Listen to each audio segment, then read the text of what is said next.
Eğer az da olsa Stranger Things'i izlediysen şu anki söyleyeceğim teorileri ve hikayeyi aklın almayacak. Çünkü muazzam teorilerle sizlere geldim. Çünkü şu an anlatacağım yalnızca teoriden ibaret değil, aynı zamanda bilinmeyen gerçeklerin yüzeye çıkması da olabilir. Stranger Things'i izlediğinizi sanıyorsunuz ama sizce gerçekten her şeyi gördünüz mü? Kemerlerinizi bağlayın çünkü bu yolculuk sizi sadece Hawkings'in altına değil, kendi bilinç altınıza da götürecek. Videoya şöyle çarpıcı bir şekilde başlamak istiyorum. Günümüzün en popüler yapımlarından biri olan Stranger Things'in 5 sezon boyunca bizlere garip ve farklı hikayelerin kapısını da aralamıştır. Bu videoda sizlere Stranger Things'in tüm hikayesini ve aynı zamanda çeşitli teorileri de sunmaya çalışacağım. Bu teorilerin en büyüğü ise Eleven'ın babasının aslında Vecna yani Henry olduğunu düşünmekteyim.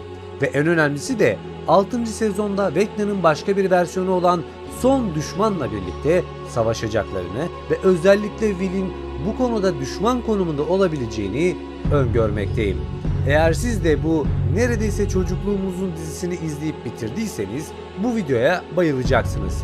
Kemerlerinizi bağlayın. Şimdi dünyanın diğer boyutuna doğru yolculuk yapıyoruz. Zaten dizide olup bitenleri çoğunuz hakimsinizdir diye düşünmekteyim. Burada önemli olan Vecna'nın geçmişi ve Eleven ile diğerlerinin doğuşunu nasıl gerçekleştiği. Bu noktada odaklanmamız gereken şey elbette 11 ile Henry arasındaki bağdır. Yine de diziyi hiç izlememiş olanlar için kısa bir özet geçmek istiyorum. Hikaye 1980 ila 1990 yılları arasında Soğuk Savaş'ın yarattığı gerilim ortamında geçiyor. Rus ajanların kol gezdiği ve Amerika ile sürtüşmelerin yoğun olduğu bir dönem. Ancak çatışmalardan ziyade casusluk üzerinde ilerleyen bir kurgu mevcut. Bu arada dizide geçen kinetik ve telepatik insan gücü kullanımı tamamen uydurma değil. Gerçekten de Amerika'da 1980 ila 1990 yılları arasında buna benzer çalışmalar yapılmıştır. Yani hikaye kısmen gerçek olaylara dayanıyor. Amerikan hükümeti doğaüstü güçlere sahip çocuklar yaratmak adına psikokinetik deneyler yapmış ve bu çocukları silah olarak kullanmaya çalışmıştır. Bu çocuklardan en önemlisi ise zaten günümüzde geçen 1 numara ve 11 numaradır. 11 bu deneyler sırasında annesinden koparılmış ve büyük zorluklar yaşamıştır. Sonunda tesisten kaçmayı başarmış ve ormanda saklanırken de 3 çocuk tarafından bulunmuştur. İşte hikayenin başlangıcı da böyle başlıyor. İlerleyen bölümlerde 1 numaranın aslında çok tehlikeli biri olduğu ve onu durdurabilecek kişinin de 11 olduğu ortaya çıkıyor. Aralarındaki çatışma esnasında da 11 güçlerini kullanarak 1 numarayı farklı bir boyuta gönderiyor. Burada 1 numaranın fiziksel formunu kaybedip dehşet verici bir yaratığa dönüşerek çok daha güçlü bir hale geldiğini de görüyoruz. Bu olay sonrasında açılan boyutun yarayla birlikte de sanki cehennem gibi bir dünyadan gelen yaratıkların insanları öldürmeye başladığını görüyoruz. Ancak garip olan ise Henry'nin çocukluğunda yatmakta.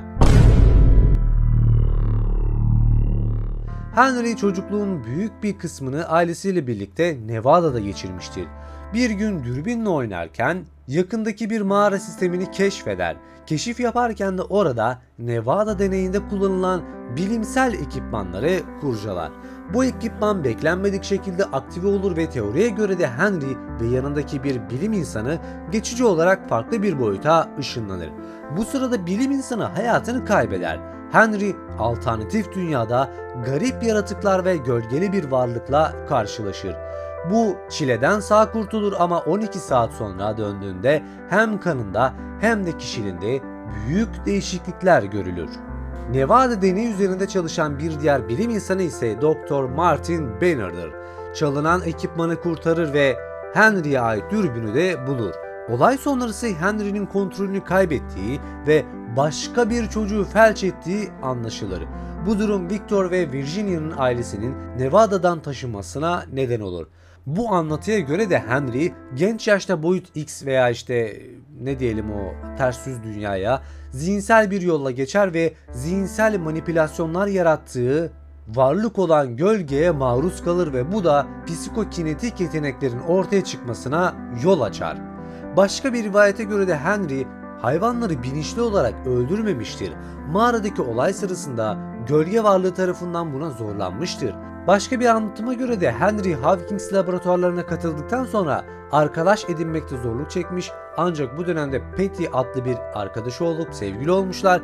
Patty, Henry'nin güçlerini iyilik için kullanmaya ikna etmeye çalışmış, fakat Patty'nin ölümüyle de sonuçlanmıştır.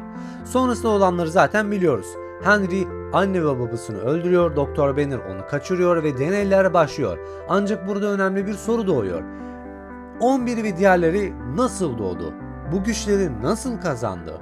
Bu hala net olarak bilinmiyor, ancak teoremi şu şekilde.